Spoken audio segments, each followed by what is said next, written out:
Estamos de volta com Família na Real, recebendo hoje a doutora Keila, titular da Terceira Vara de Família da capital, e o tema é guarda compartilhada quando existe conflito entre os pais. Muitas vezes o grau de conflito está tão grande entre os ex, doutora, que eles não medem por um instante as consequências dos seus atos e das suas escolhas. Vejo em várias situações a mãe ou o pai movidos por mágoas, raiva, decepção, ciúmes, querendo proibir a criança de conviver com o outro. Quando você observa essa situação entre os pais, como você costuma agir no processo? Pode nos falar um pouco de sua experiência? Ai, doutora Roda, são tantos casos, né? O nosso dia a dia ali.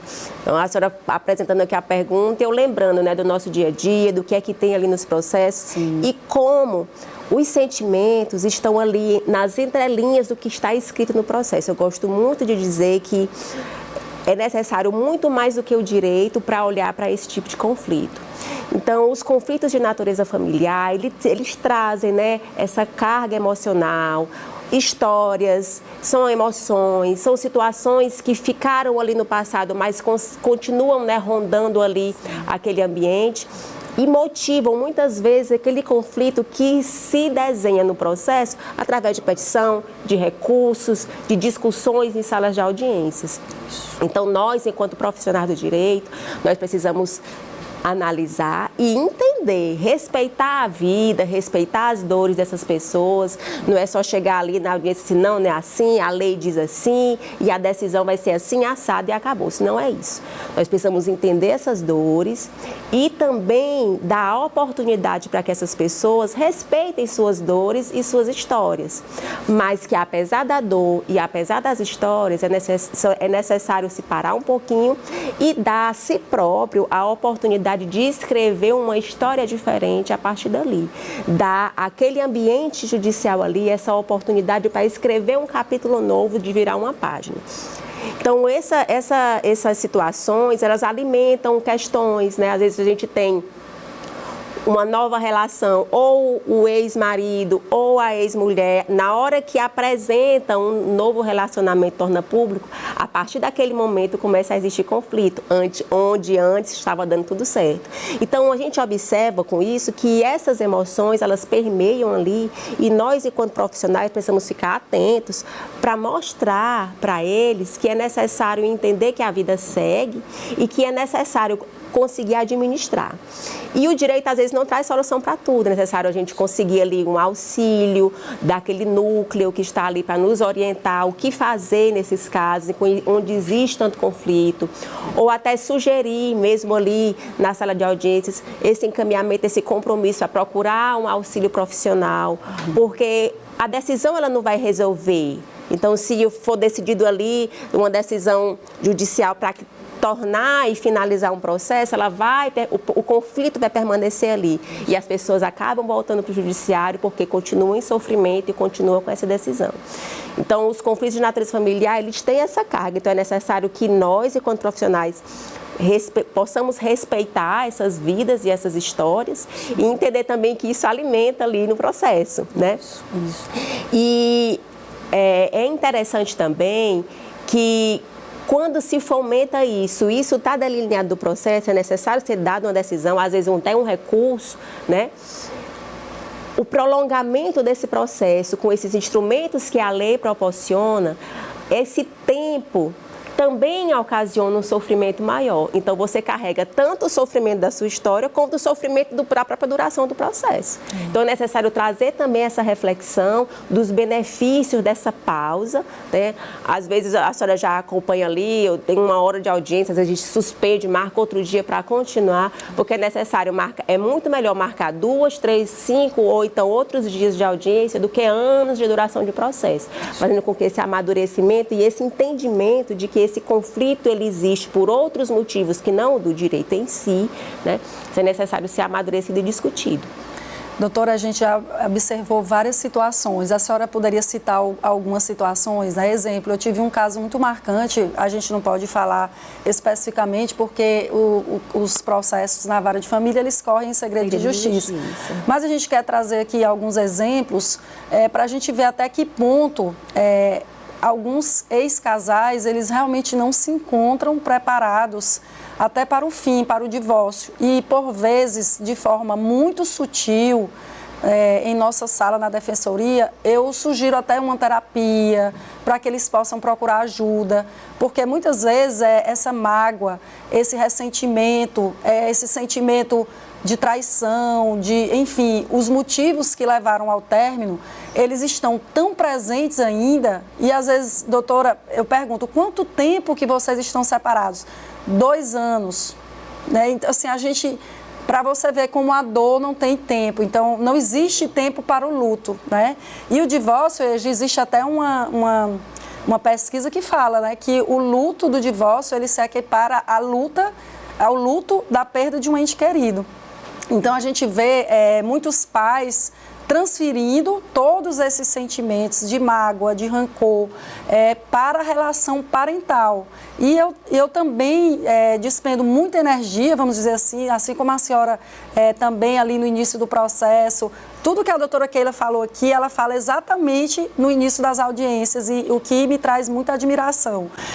Esse respeito, a validação dos sentimentos das partes que estão ali. Então, até que ponto vai, e a gente sabe que são situações no nosso cotidiano, corriqueiras, realmente dessa dificuldade, não é?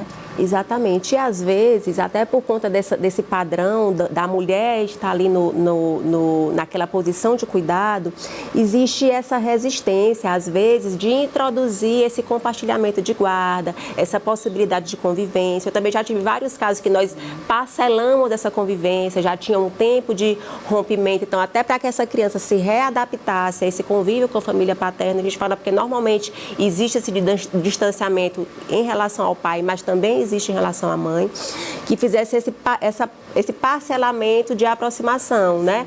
Para que fosse delineado um calendário, que às vezes o pai ou a mãe residem em outro município, então é necessária essa vinda, essa reaproximação aos poucos, para que esse estreitamento vá acontecendo até amadurecer a ponto da criança ir, passar o final de semana, passar as férias escolares, ter essa oportunidade de conviver também com toda essa família extensa ali, que não é só pai e mãe, tem essa necessidade. E como é gostoso você ter histórias com seus avós, com os seus primos. Então, quando se tira essa questão da convivência com o pai, às vezes você não lembra da importância que é conviver e ter histórias e aprendizados, né? A participação dos avós, dos tios, dos primos nessa convivência. Então, a guarda compartilhada, ela vem para isso também, para trazer toda essa oportunidade de participação também. A gente sabe que na rotina ali, às vezes, tem a questão do horário de trabalho, uma tia fica, o pai, como eu já mencionei. Então, participar, trazer a família toda para participar, auxiliar esse ex-casal que às vezes está em conflito, então uma mãe ou um irmão vem ali para dar esse suporte, né, para ser esse elo de ligação, inclusive na comunicação, né? Hoje nós temos as redes sociais que ajudam muito na guarda compartilhada, especialmente quando existe esse distanciamento físico. Então, o pai ou a mãe está morando em outro estado, está morando em outra cidade, não tem a possibilidade daquela convivência no dia a dia de levar, buscar na escola ou passar final de semana. Existe ali um WhatsApp, uma chamada de vídeo que pode promover essa possibilidade da guarda compartilhada. Então, a questão desse compartilhamento de guarda vai muito da criatividade, da boa vontade, do bom senso de todos que estão ali envolvidos, porque existem muitas opções. Isso. Então, basta ter boa vontade de fazer uso também desses instrumentos para ser suporte ali para essa guarda realmente acontecer e esse acompanhar desse crescimento, essa evolução dessa criança possa, de fato, acontecer, não ser apenas na decisão judicial, mas efetivamente aconteça ali no dia a dia, na vida real, na rotina das famílias. Isso é a guarda compartilhada e híbrida que a gente chama, né? A fixação hoje é perfeitamente possível, a questão também de morar em estados diferentes e até em países diferentes não é um empecilho para se fixar a guarda compartilhada, justamente porque, como a doutora colocou, existem essas ferramentas que nos possibilitam. É claro que uma conversa de um pai com um filho no WhatsApp WhatsApp, não é a mesma coisa de um abraço, de uma convivência, mas se existe essa necessidade, porque o pai mora fora, porque ele trabalha fora, porque as famílias não estão no mesmo local, isso não pode ser um empecilho, porque hoje você decide tudo pelo WhatsApp, você organiza um evento, enfim. Então, a mesma coisa é a gente utilizar isso também nas varas de família. E algo muito importante de discutirmos aqui, doutora, é que essa situação do conflito entre os pais pode impactar diretamente na saúde emocional e até física das crianças envolvidas. Pode nos falar um pouco da importância da equipe multidisciplinar nesse tipo de ação na justiça? Pronto, então é muito interessante nós conversarmos também sobre o auxílio que esses e essas profissionais trazem para o juiz, para a juíza, para a análise dessas questões. Então, é algo que ultrapassa ali os limites da lei, é necessário uma oitiva especializada, qualificada dessa família, desse pai, dessa mãe, dessa criança. Então, os núcleos, eles dão esse suporte para que esse estudo seja feito e seja sugerido, né, diante daquela situação, o que seria o ideal para se proteger e de se construir um ambiente mais saudável para a criança e para o adolescente. Então, essa participação dos profissionais, ela é muito importante porque casa, alimenta, ajuda, né, as decisões judiciais, especialmente nesses casos em que existe esse conflito e que os ex-conviventes, né, ou o pai e a mãe, não conseguem um entendimento para a construção dessa guarda compartilhada. Então, é interessante que esses estudos sejam feitos nesses casos de conflitos para balizar a decisão judicial, considerando todo esse arcabouço técnico, né, que esses profissionais têm no manuseio dessas relações e pode fazer com que essa decisão caminhe, né, de uma forma mais acertada para que esse ambiente ideal, né, realmente aconteça. Doutora, a gente chama de equipe multidisciplinar. No Piauí, nós temos assistente social e psicólogo, não é? Exatamente, assistentes sociais e psicólogos. Aqui em Teresina nós temos o núcleo. Nas comarcas do interior, algumas têm, outras não têm, mas existem parcerias, né, que o Tribunal de Justiça faz com o município ou outros órgãos para que exista esse suporte, para que haja esse balizamento, esse auxílio para o juiz para decidir essas questões. Porque, como eu mencionei, não apenas o direito é necessário também se utilizar de outras ciências para ajudar na decisão judicial, já que envolve toda essa questão de mágoas, essas necessidades outras que são necessárias ser consideradas para se dar a decisão ideal e mais justa, né, para o processo, pensando de forma bem focada naqueles que são mais frágeis, que são as crianças e os adolescentes. E visando esclarecer a população, doutora, como é que é feito esse estudo? Então, muitas vezes as provas do processo, existe ali troca de acusações entre pai e mãe e é necessário uma equipe que compareça à casa de cada um. Só para explicar melhor como é que se dá esse estudo? Exato, depende muito de caso a caso. Sim. Então, a equipe, né, ela tem todo esse arcabouço técnico, às vezes é necessário uma visita, às vezes essa oitiva é realizada lá no fórum, que tem uma sala toda com acústica para que aquela conversa seja realmente privada ali dentro daquele ambiente. Então, é todo um trabalho que é feito pelos técnicos e pelas técnicas, considerando as necessidades de cada situação e, em seguida, é elaborado um relatório, que é o que vai para o processo. Então, existem questões que eles, como profissionais, guardam para eles ali na sua análise quanto profissional, e para o processo vai apenas um relatório, constando o trabalho que foi feito, qual foi a abordagem que foi feita e qual a conclusão, o que é que eles sugerem, né, como alternativa de solução para aquele caso em específico estudado. Excelente. Nós que atuamos nessa área diariamente, observamos algo que nos chama muita atenção nessa modalidade de guarda, que é o peso que o estereótipo de gênero traz, e reconhecemos que existe uma desigualdade ampla entre o homem e a mulher nessa balança. O Conselho Nacional de Justiça regulamentou a perspectiva de gênero nos julgamentos do Poder Judiciário brasileiro por meio da resolução número 492, de 17 de março de 2023. Podemos falar sobre esse tema muito importante, doutora? Podemos. Essa resolução é muito recente, então ela é de 2023. Não existia essa obrigatoriedade de uso desse protocolo. Mas o protocolo em si, antes dessa resolução já existia, que é de 2021, salvo engano, e Qual o objetivo desse protocolo? Essa mudança de lentes. Você olhar para essas questões, não apenas de família, porque o protocolo é de julgamento por perspectiva de gênero, não é julgamento, mas é atuação judicial, né, como um todo, não apenas no foco nas ações de família, mas todas as ações, todas as naturezas, previdenciária, criminal, civil em geral, consumidor.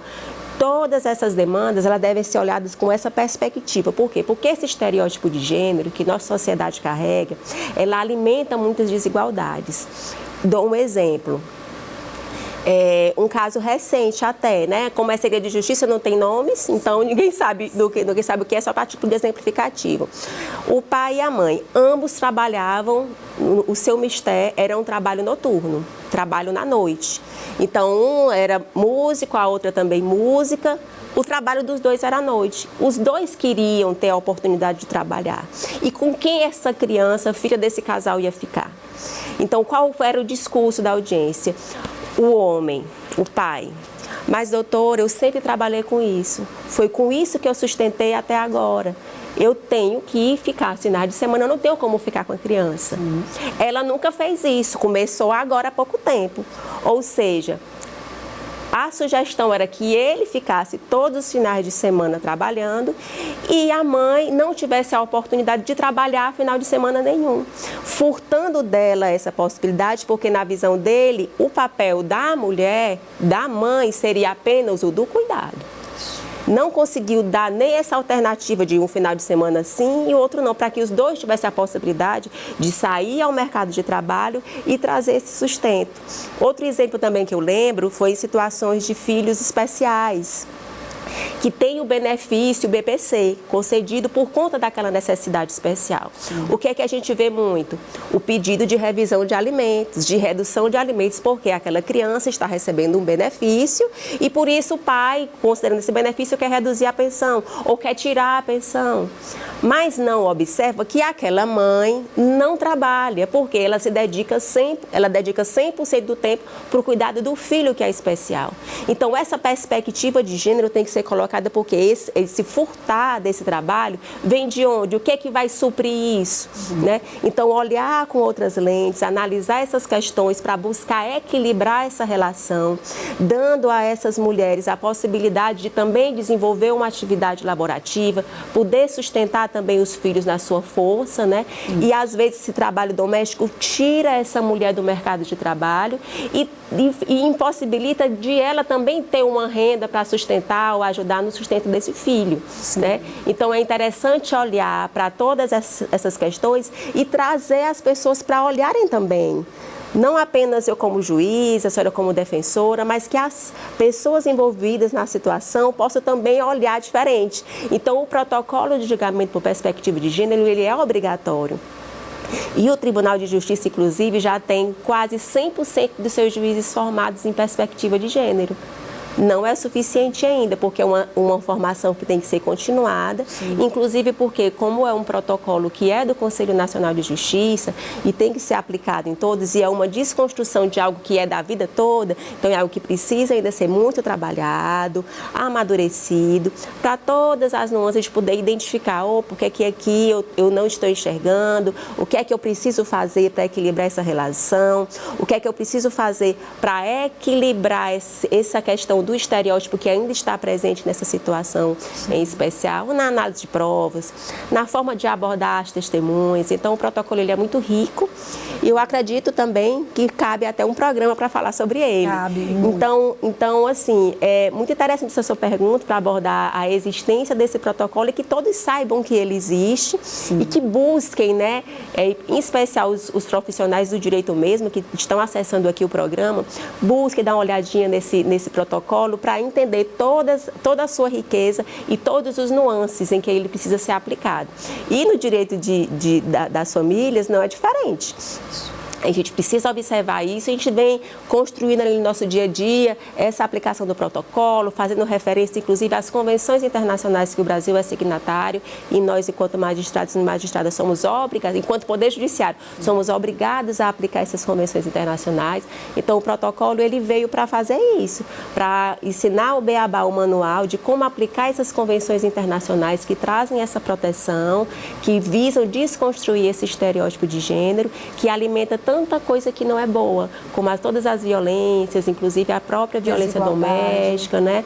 Violência processual, enfim. Então, é bem interessante essa análise, né? Importante, né, que a gente realmente aplique de forma plena esse protocolo.